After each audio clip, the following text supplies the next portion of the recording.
ಆಕಸ್ಮಿಕ ಬೆಂಕಿಗೆ ದಗದಗನೆ ಹೊತ್ತಿ ಹುರಿದ ತೋಟ.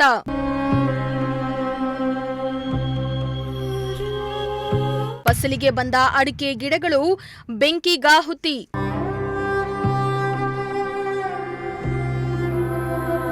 ಪಾವಗಡ ತಾಲೂಕಿನ ಮಂಗಳವಾಡ ಗ್ರಾಮದ ಉದ್ವಟ್ಟೆ ರಸ್ತೆಯಲ್ಲಿರುವ ತೋಟಕ್ಕೆ ಆಕಸ್ಮಿಕ ಬೆಂಕಿ ತಗುಲಿ ಫಸಲಿಗೆ ಬಂದ ಅಡಿಕೆ ಗಿಡಗಳು ಸೇರಿ ಇತರೆ ಗಿಡಗಳು ಹೊತ್ತಿ ಹುರಿದಿದೆ.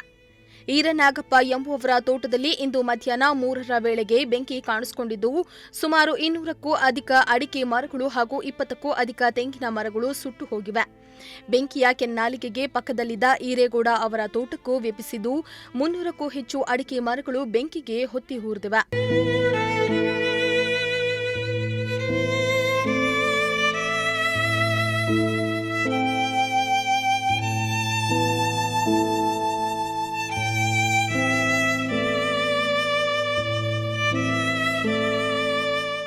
ಬೀಡಿಯಿಂದ ಒಣ ಹುಲ್ಲಿಗೆ ಬೆಂಕಿ ತಗುಲಿದ ಪರಿಣಾಮ ಇಡೀ ತೋಟಕ್ಕೆ ಆವರಿಸಿದೆ.